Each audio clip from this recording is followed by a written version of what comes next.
आपके लिए आज एक स्टोरी लेकर आए हैं जिससे आपको एक कुछ नई सीख मिलेगी। तो इस स्टोरी को सुनिए और आगे जानिए।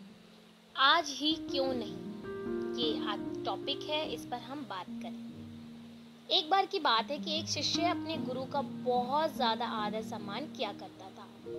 गुरु भी अपने शिष्य से बहुत स्नेह करते थे, प्यार करते थे, लगाव रखते थे। लेकिन वह शिष्य अपने अध्ययन के प्रति आलसी और स्वभाव से दीर्घसूत्री था। सदा स्वाध्याय से दूर भागने की कोशिश करता तथा आज के काम को कल के लिए छोड़ देता था, यानी टाल देता था और बहुत ज़्यादा आलसपन रखता था अपने अंदर। अब गुरुजी कुछ चिंतित रहने लगे कि कहीं उनका ये शिष्य जीवन संग्राम में पराजित ना हो जाए, यानी जिंदगी में जो अपनी लाइफ में कहीं ये हार ना जाए। इस तरह से अगर वो आलस रखेगा तो आलस्य में व्यक्ति को अकर्मण्य बनाने की पूरी सामर्थ्य होती है।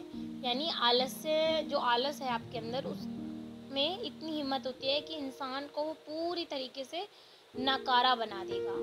बिल्कुल उसे उसके अलावा और कुछ दिखेगा ही नहीं। फिर वो कुछ भी करेगा, बस उसे आलस में अपना आराम चाहिए। जो चाहिए आलस में आपको वही फिर चाहिए, फिर आप कुछ नहीं कर पाएंगे अपनी लाइफ में। एंड ये मेरी आंखों देखा एग्जाम्पल है। मैं क्या, आजकल लोग सब एक दूसरे को देख ही लेते होंगे, ऐसे बहुत लोग मिलते होंगे जो बहुत आलस में, मतलब आलस में अपनी फैमिली नहीं देखते, आगे पीछे नहीं देखते कि कैसे कोई हमारी रिस्पॉन्सिबिलिटी ना निभाने से परेशान है। और इंसान पे रिस्पॉन्सिबिलिटीज़ होती हैं, चाहे वो मैन हो चाहे वो मैन हो। वो ऐसा व्यक्ति बिना परिश्रम के ही फलोपभोग की कामना करता है। यानी कि फलोपभोग की मतलब कि आप चाहते हैं कि आप मेहनत भी ना करें और आपको फल मिल जाए, है ना, आप फल के उपभोक्ता हो। लेकिन ऐसा नहीं हो सकता। जब तक आप किसी काम के लिए परिश्रम नहीं करेंगे, मेहनत नहीं करेंगे, तो आपको उसका फल कैसे मिल सकता है। जब आप कुछ करेंगे तभी तो उसका परिणाम आपके सामने आएगा। जब आप कुछ कर ही नहीं रहे हैं, आप ओनली लेटे हैं, सो रहे हैं, सोच रहे हैं, तो सोचने से कुछ नहीं होगा। उसके लिए आपको अपने कुछ कदम भी बढ़ाने होंगे आगे। वह शीघ्र निर्णय नहीं ले सकता और यदि ले भी लेता है तो उसे कार्यान्वित नहीं कर पाता। मतलब कि उस काम को उस वक्त ही नहीं कर पाता जैसा कि वो निर्णय ले भी लेता है, क्योंकि वो आलस से भरा हुआ है। उसे उस काम में परिश्रम करने में मज़ा ही नहीं आएगा। उसे तो उस आलस में आराम करने में मज़ा आएगा। यहाँ तक कि अपने पर्यावरण के प्रति भी सजग नहीं रहता है और ना भाग्य द्वारा प्रदत्त सुअवसरों को लाभ उठाने की कला में प्रवीण हो पाता है। यानी सुअवसरों का मतलब जो अवसर होते हैं, जो अच्छे शुभ अवसर होते हैं, उन अवसरों का वो लाभ उठाना नहीं जान पाएगा, उस कला में वो प्रवीण नहीं हो पाएगा। उन्होंने मन ही मन अपने शिष्य के कल्याण के लिए एक योजना बना ली। एक दिन एक काले पत्थर का एक टुकड़ा उसके हाथ में देते हुए गुरुजी ने कहा, मैं तुम्हें ये जादुई पत्थर का टुकड़ा 2 दिन के लिए दे रहा हूँ, देकर कहीं दूसरे गांव जा रहा हूँ। जिस भी लोहे की वस्तु को तुम इससे स्पर्श करोगे वह स्वर्ण में परिवर्तित हो जाएगी।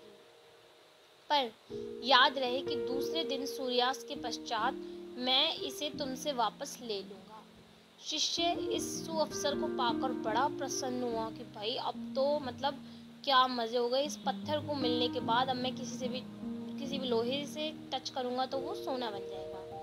लेकिन आलसी होने के कारण उसने अपना पहला दिन ये कल्पना करते करते बिता दिया कि जब उसके पास बहुत सारा स्वर्ण होगा तब वह कितना खुश होगा, सुखी कितना होगा, कितना समृद्ध होगा, संतुष्ट रहेगा। नौकर चाकर होंगे, उसे पानी पीने के लिए भी नहीं उठना पड़ेगा, कितना मजे आएंगे। वो यही सोच सोच के उसने पूरा दिन निकाल दिया अपने सपनों में खोकर ही। पूरा सपनों में इतना लीन हो गया कि उसे आगे पीछे कुछ और समझ ही नहीं आया।